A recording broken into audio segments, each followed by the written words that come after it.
2. Hedfan. Dwi wedi hedfan unwaith mewn 9 mlynedd.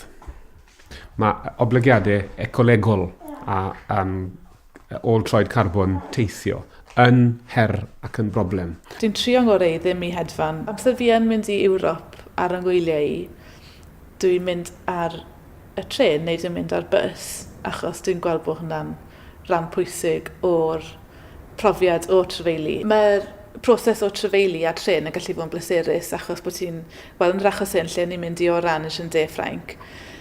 O'n i'n cael y cyfle i mynd i Paris, gwario cyfloriau fyna, wedyn trefeili trwy cefn gwlad Ffrainc. Rhywbeth dwi wedi wneud o blaen, a sy'n ni heb cael y profiad yna, beth ni wedi mynd ar y wyren, lle sy'n ni jyst wedi bod yn edrych ar ffilm, wneud bita bwyd, really, plastig. Mae rhywbeth yna iste yn canol yr awyr, yn symud, yn rhywbeth really odd. O'n i'n deud bod fi wedi cael yn magu ar y briffordd yn Rhyd y Peneg ar Aberystwyth, ond dwi hefyd yn treulio rhan helaetha'r flwyddyn ym Mharis oherwydd gwaith y gŵr. Mae hynny'n golygu bod teithio, bod ni'n hyd yn gorfod ffeindio ffordd o deithio yn hwylus rhwng y ddau le. Mae'n para mwyn lai yr un amser i fynd efo wyran ac i fynd ar y tren. Wel, i gychwyn mae'r plant wrth i bodden, mynd ar y tren. Dyn ni'n cael amser i sgwrsio fo'n gilydd, falle byddwn ni ddim yn cael mewn diwrnod arferol, a mae hwnna'n bleser mawr. I fi, mae pleser yn bwysig iawn mewn bywyd.